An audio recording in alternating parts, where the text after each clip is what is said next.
Y al mismo tiempo, ¿sí?, que vemos que en la ley de contrato de trabajo el aguinaldo se abona en 2 cuotas, la ley de pymes en el artículo 91 menciona que los convenios colectivos de trabajo, en el capítulo que se refieren a la pequeña empresa, pueden disponer que el aguinaldo se pague hasta en 3 cuotas, siempre y cuando la tercera se pague hasta el 18 de diciembre. O sea, esto solo si lo mencionan los convenios colectivos de trabajo para las pymes.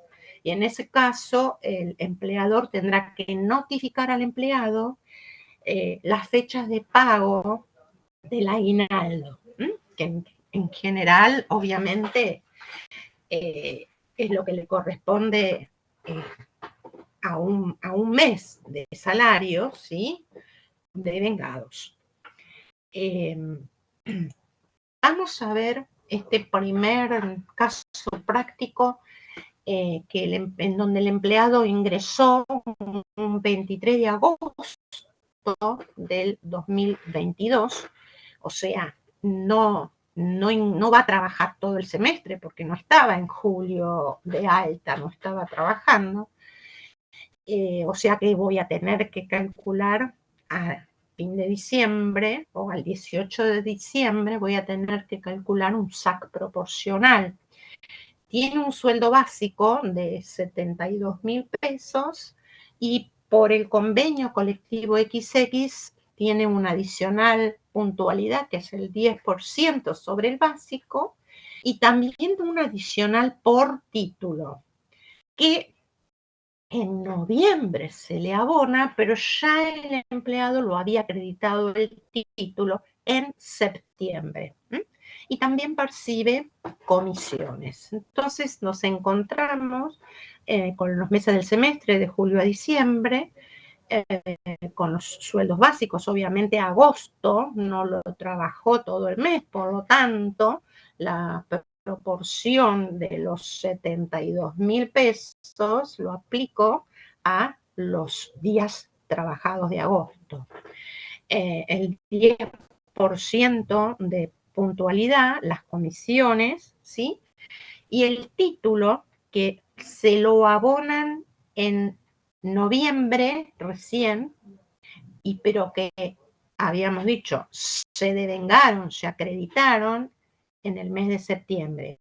¿Qué quiere decir? Que en noviembre voy a pagarle por 3 meses y que esto es un 10% de adicional por título, por lo tanto en noviembre le voy a pagar 21.600 pesos y en diciembre el 10% correspondiente a el básico. O sea que este primer cuadro refiere a las remuneraciones percibidas. Si yo me paro acá y digo, bueno, busco acá la mayor remuneración, correspondería a noviembre, pero no estaría liquidando el aguinaldo de acuerdo a la ley. Yo tengo que imputar, en este caso, estos 21.600 pesos por el devengado. Y ya se habían devengado a partir de septiembre. Por lo tanto, voy a armar un cuadro de vengados y a septiembre le voy a imputar el 10%, a octubre, a noviembre también el 10%. Y en consecuencia, yo veo que todos estos son devengados, que los imputé a los meses que le corresponden. Voy a ver del total cuál es la mejor remuneración mensual devengada. Y es la de diciembre, 121.400 pesos. Acá no estoy haciendo la distinción de pagar al día 18, eso lo vamos a ver en el ejercicio integral. El 50% es 60.700 pesos y obviamente que este empleado no trabajó los 180 días del semestre, sino que trabajó 129 porque lo computo desde el 23 de agosto. Entonces voy a proporcionar estos 60.700 que le corresponderían por 180 días a 129 días. Y entonces, obviamente, voy a tener un SAC proporcional. En este otro ejemplo, también en el primer cuadro, observamos las remuneraciones percibidas en cada uno de los meses y sé que en el mes de agosto percibe 7.200 pesos de comisiones que se habían devengado en julio. ¿Qué quiere decir acá? Que yo le pago julio y agosto en agosto, pero sé que de estos 12.600 hay 7.200 pesos que se devengaron en julio.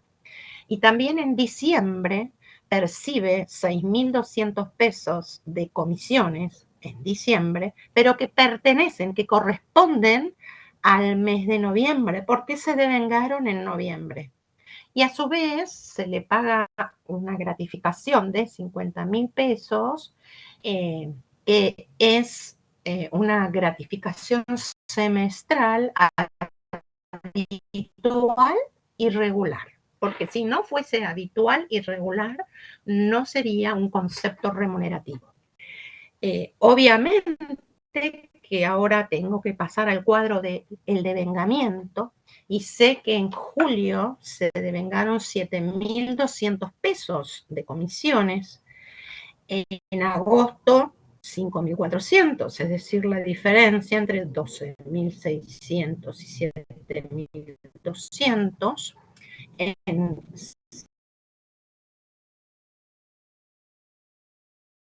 septiembre, octubre, todo igual, y en noviembre imputo los cientos que se devengaron en noviembre y la diferencia en diciembre. ¿Y qué hago con esta gratificación que se pagó en diciembre? Imputo una sexta parte a cada uno de los meses del semestre. ¿Y qué voy a hacer? Voy a buscar la mayor remuneración mensual devengada. Y obviamente que tengo en noviembre la mejor, 85.845,83, que voy a aplicar el 50% porque acá trabajó todo el semestre estuvo de alta, así es como se dice. Acá voy a mostrar el caso de una mujer que está en periodo de licencia por maternidad desde octubre del 2022 al 31 de diciembre 2022. Por lo tanto, en julio, agosto y septiembre estuvo trabajando, percibía sueldos básicos y horas extras. Obviamente que aquí no tenía ninguna asignación por maternidad. El total de las remuneraciones es este, que estoy mostrando acá, de la columna de remuneraciones totales, pero en octubre, noviembre y diciembre no hay remuneración. Y el empleador tendrá que indicar en el formulario 931 cuánto le corresponde de asignación por maternidad para que el ANSES se haga cargo de abonarle esos importes. ¿Y cómo yo calculo este importe? Yo tengo que tomar el último sueldo básico o fijo anterior a que inicie esta licencia por maternidad y sumarle el promedio de las remuneraciones variables percibidas de los 3 meses anteriores al inicio de la licencia. por supuesto que puede suceder que la licencia no comience un 1 de mes, sino un 15 o un 20, y entonces una parte de ese mes tendrá remuneración y otra parte asignación por maternidad. Es decir, que en estos 3 meses, octubre, noviembre y diciembre, goza de una licencia por maternidad que le otorga el empleador y percibe una asignación familiar, que es la asignación por maternidad, que le debe abonar el ANSES. Ahora muestro una mujer que concluyó la licencia por maternidad y solicitó una situación de excedencia. Esto está previsto en un artículo de la ley que es el 183, que tiene 3 incisos, y yo me voy a referir ahora al de la situación de excedencia, en donde la mujer puede solicitar no menos de 3 meses ni más de 6, siempre y cuando tenga un año como mínimo de antigüedad en la empresa, por alguna razón médica que se refiera al bebé recién nacido, solicitan no trabajar. Acá lo hace desde un 1 de enero hasta un 31 de marzo. Por lo tanto, acá no va a tener ningún concepto remunerativo. No hay remuneración en el periodo de excedencia. Obviamente, no tiene una asignación familiar. No existe pago por parte de ANSES. En los últimos 3 meses del semestre tenemos el básico y las horas extras con sus totales. Elijo el mes de abril, que es el mayor, imputé también por lo de vengado, y entonces la mejor remuneración es 72.312,50, y acá tengo que aplicar un SAC proporcional, es decir, calcular el 50% de los 72.312,50. Ese 50% lo voy a multiplicar por 90 días, 30 de abril, 30 de mayo y 30 de junio, y lo divido por 180. Y llego a 18.078,12. Bien, eso con respecto a el aguinaldo. Ahora entramos a otro instituto de la ley, que es el salario mínimo vital y móvil, que lo determina el Consejo Nacional de Empleo, Productividad y Salario Mínimo Vital y Móvil a través de resoluciones. Este salario mínimo es muy importante porque ninguna remuneración establecida por convenio colectivo de trabajo puede ser menor a este salario mínimo. Perdón, voy a decir que, por favor, silencio. Perdón, ahí ladró mi perro porque llegó mi hija, perdón. Por otro lado, también utilizamos como base este salario mínimo para el caso que procedan oficios de embargo por deudas comunes al empleado, por deudas comerciales, y también se tiene en cuenta este salario mínimo para las sanciones que se aplican en materia laboral las secretarías de trabajo de cada jurisdicción. Bien, vamos a observar acá que en el 2022 teníamos en principio la resolución 15, que comenzaba en el mes de diciembre, después hubo un aumento en enero, en febrero, en marzo, y la resolución vigente a partir de abril es la 5 del 2023, en donde para abril se incrementó en un 15,6% el salario mínimo vital y móvil, y es de 80.342 pesos para aquel empleado mayor de 18 años que trabaja una jornada completa. Porque si trabajase en una jornada reducida o en una jornada parcial, tendríamos que proporcionar estos 80.342 a las horas trabajadas, porque estos 80.342 es para 48 horas semanales de trabajo. Y si trabajan a jornada parcial o reducida, nunca llegan a esas 48. Y también se fija por jornal y está en 401 pesos con 71. Luego tienen lo que va a ser el salario mínimo de mayo y el salario mínimo de junio. Muchas veces surgen incrementos antes de llegar a junio.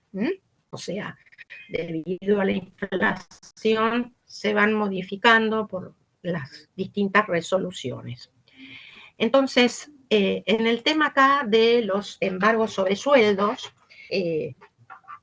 observamos en principio que el tema del salario mínimo vital y móvil comienza en el artículo 116 de la Ley de Contrato de Trabajo, y el artículo 120 menciona las cuotas de embargabilidad. ¿Qué significa esta situación? Que cuando un empleador le llega un oficio de embargo de un determinado juzgado y secretaría referido a un empleado, tiene la obligación de comenzar a retener a la remuneración bruta de ese empleado, fijos más variables, tiene que retenerle un concepto por el embargo. Y acá se aplican cuotas o porcentajes de embargabilidad que en algún caso es del 10% y en otros del 20%. Desde ya les comento, por si no se acuerdan, que se retiene embargo sobre la remuneración, sobre el aguinaldo y sobre las indemnizaciones, la extinción de un contrato de trabajo. Y para aplicar estos porcentajes del 10 o del 20%, lo que tenemos que hacer es ver si la remuneración sola, sin aguinaldo, ¿no? Si la remuneración del mes es menor a 2 veces ese salario mínimo vital y móvil, yo voy a retener un 10% sobre el excedente. ¿Qué significa? Que si yo tengo una remuneración bruta de 100.000 pesos, en este abril tengo que restarle 80.342, que es el salario mínimo, y a la diferencia aplicarle un 10%.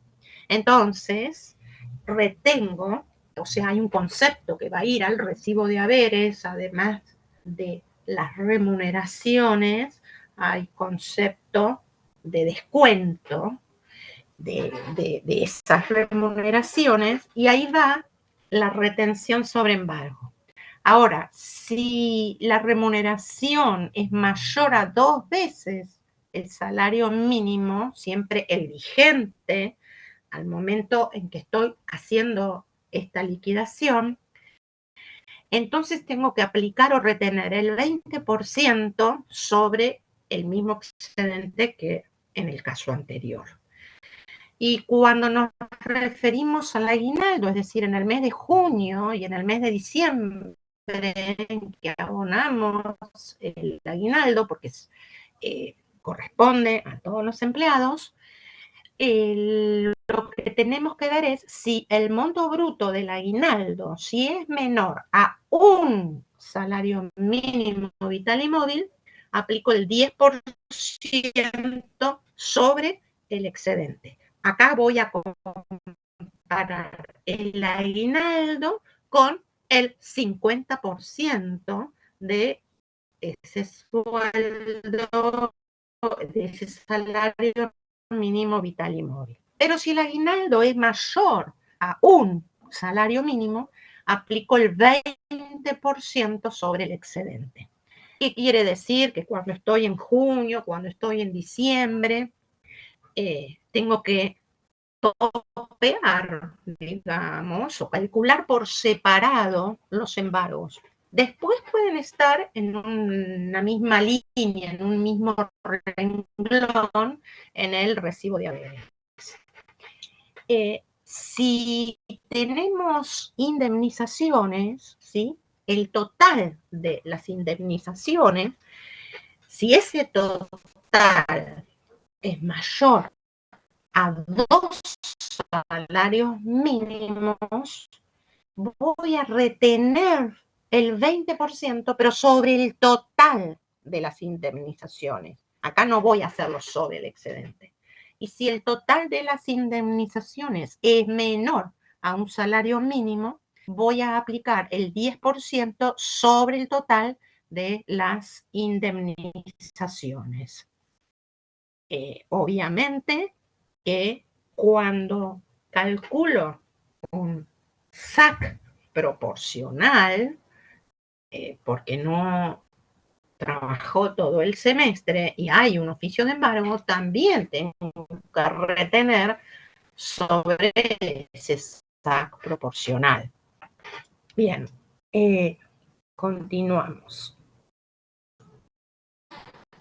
Entramos al Instituto de Jornada de Trabajo, que comienza en el artículo 196 de la Ley de Contrato, y vamos a ver también que hay una vieja ley de jornada de trabajo, que es la 11.544 del año 29, pero que está vigente. En principio veamos qué significa jornada de trabajo, y es todo el tiempo en el cual el empleado está a total disposición del empleador. No puede disponer de su tiempo, o sea, de lo que es la jornada de trabajo, no dispone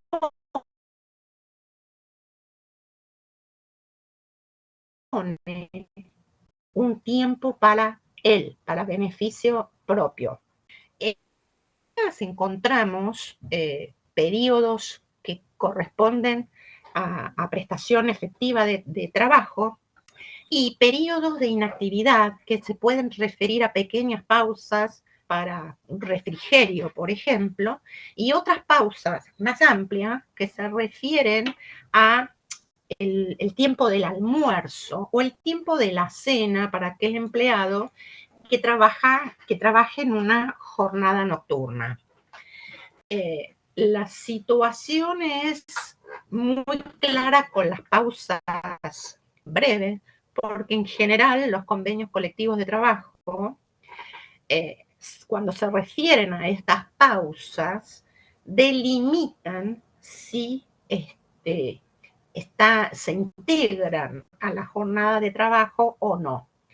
Pero no lo hacen así respecto al tiempo de almuerzo y al tiempo de la cena. Y entonces acá tenemos que aplicar jurisprudencia, y en la medida que el empleado durante esos 45 minutos o una hora para almorzar o cenar pueda disponer de ese tiempo para sí mismo, es decir, no lo puede llamar el empleador para que se presente, porque es un tiempo que lo goza el empleado sin responder al empleador. En esos casos, esos tiempos de almuerzo o de cena no se computan dentro de la jornada de trabajo. Esto es importante también tenerlo en cuenta porque se utilizan planillas horarias de trabajo que son obligatorias, en donde tengo que indicar cuál es la jornada de trabajo y cuáles son los descansos que no están computados en la jornada cuando se arman esas planillas de horarios. Pero acá vamos a ver que tenemos distintos tipos de jornada de trabajo que están mencionadas en esta ley 11.544 y en el decreto que reglamentó la ley. Y nos encontramos con una jornada diurna que puede ser uniforme o desigual. Si es uniforme, bueno, comenzará, o sea, se desarrollará entre las 6 de la mañana y las 9 de la noche y se trabaja hasta 8 horas por día, hasta 48 horas semanales. Si es una jornada diurna pero desigual, desde las 6 de la mañana hasta las 21, es decir, en este intervalo de tiempo, pero acá se permite trabajar hasta 9 horas diarias y hasta 48 semanales. Y después tenemos la jornada nocturna, que se trabaja entre las 21 y las 6 de la mañana, pero que solo está permitido trabajar hasta 7 horas por día, hasta 42 semanales. Y en la jornada insalubre, es decir, en un lugar que ha sido declarado por la autoridad administrativa del trabajo como lugar insalubre, se pueden trabajar hasta 6 horas por día y hasta 36 semanales.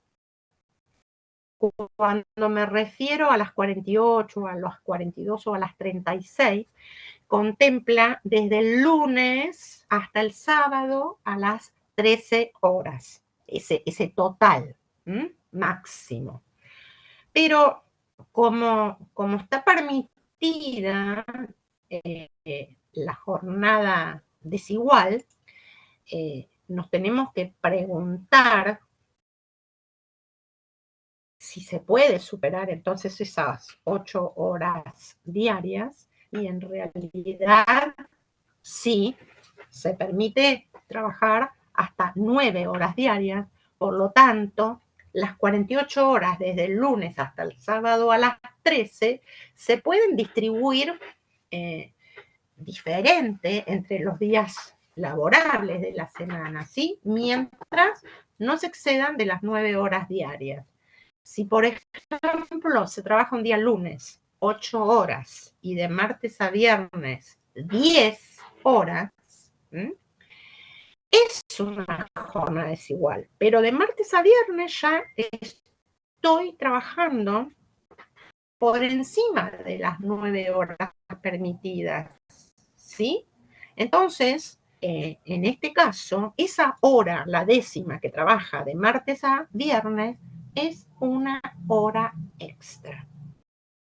Y vamos a ver que las horas extras, cuando se trabaja entre el lunes y el sábado a las 13 horas, tienen un recargo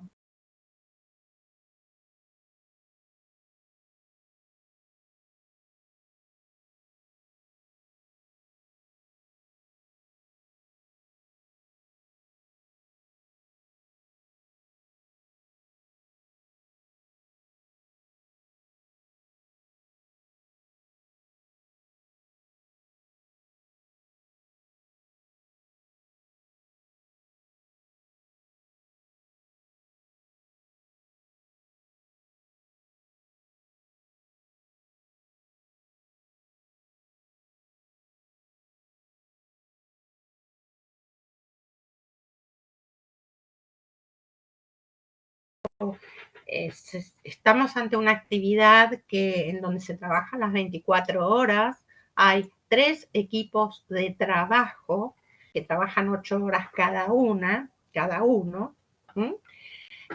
¿Cómo es el tema para determinar a partir de cuándo, de qué hora existen las horas extras? Entonces, cuando se trabaja por equipo, tenemos que hacer un cálculo de 18 jornadas trabajadas a razón de 6 días de 3 semanas y de un total de 144 horas en esas 3 semanas.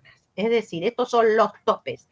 Lo que supere las 18 jornadas y las 144 en 3 semanas, es el promedio, las 144, a partir de allí hay, si trabaja superando estos topes, se consideran horas extras. O sea que cada 3 semanas se va haciendo el cálculo para el trabajo por equipo.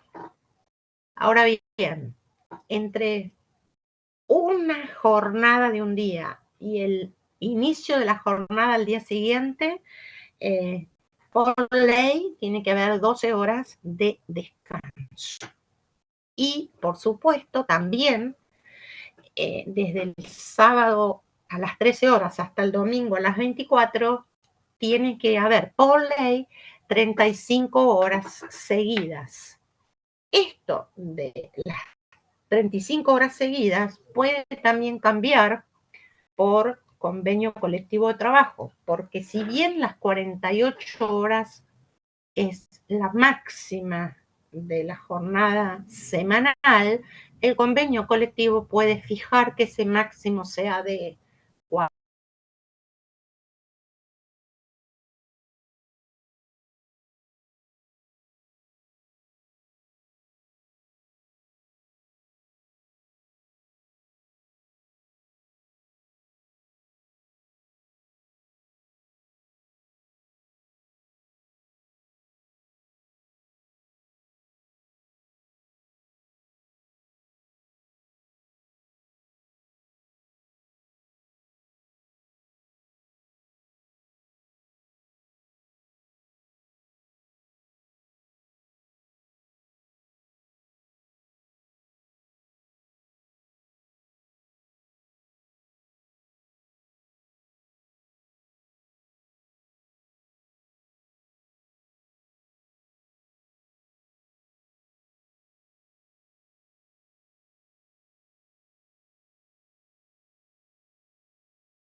Hola, Mirta.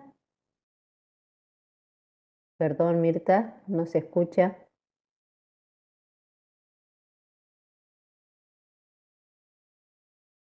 Hola, hola.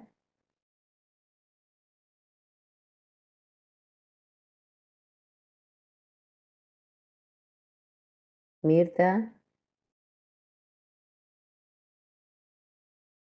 contadora.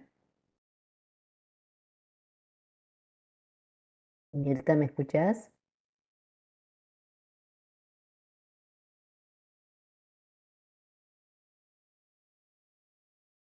Mirta, te perdimos.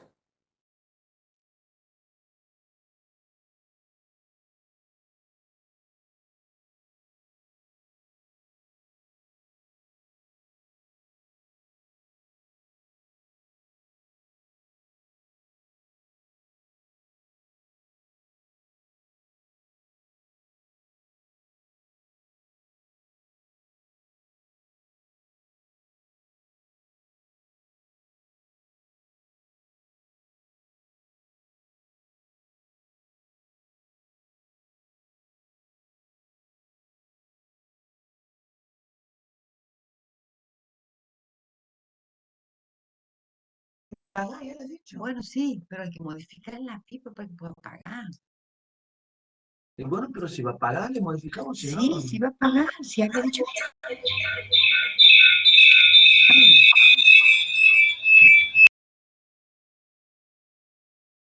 Por favor, colegas, tengan cuidado con el micrófono. Un segundito que estamos intentando restablecer conexión con la contadora Userpater, por favor.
Un segundito, colegas, estoy sin poder hacer que me atienda la contadora, no sé qué le pasó.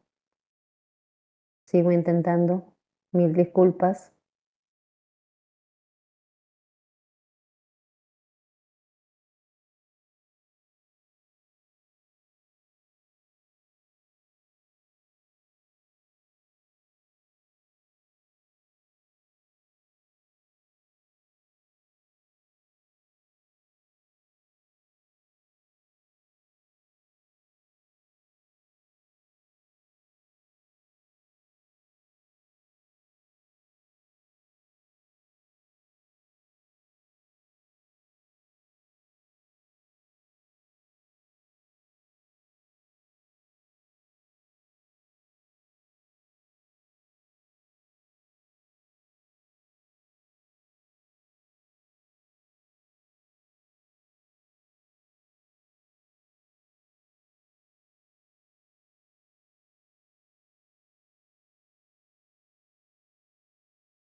Colegas, perdón, pero no me atiende la contadora. No, no sé qué le pasó. Le mando mensajes y no le llega. Las llamadas me corta. La verdad que no sé qué hacer. Vamos a esperar unos minutitos a ver si se conecta nuevamente o me atiende el teléfono. Les voy informando qué es lo que va pasando. Gracias.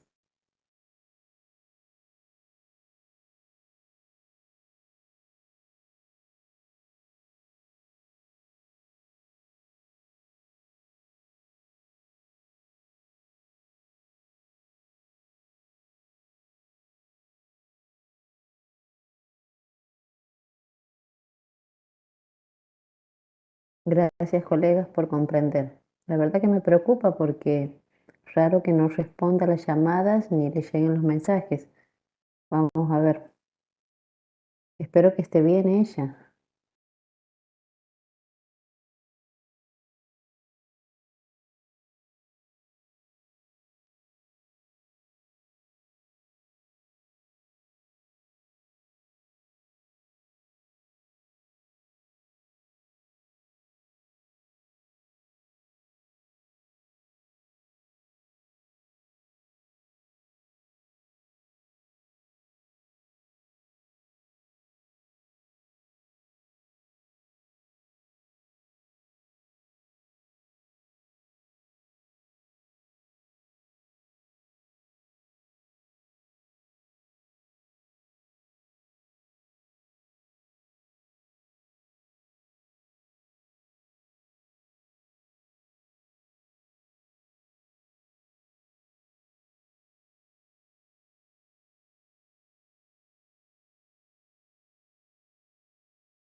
momento que sigue sin responder los llamados, tampoco le llegan los mensajes. Bueno, vamos a hacer un corte, donde ya lo estamos haciendo obviamente, para tomar algo y reiniciamos en unos minutos, Dios mediante, una vez que me pueda comunicar con ella. Muchas gracias.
Colegas, vamos a suspender la capacitación, vamos a reprogramarla para cuando, no sé, no me atiende, la verdad les cuento, no me atiende la contadora, debe haber tenido algún inconveniente.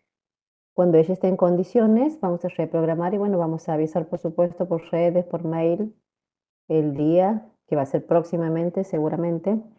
Así que eso les quería avisar. Mil disculpas, pero bueno, no podemos seguir esperando ni ustedes perder el tiempo como lo han hecho hasta el momento. Vamos a reprogramar la capacitación. Ya vamos a ver de qué manera vamos a comunicar y seguimos en contacto. Muchísimas gracias y mil disculpas, queridos colegas. Buenas tardes.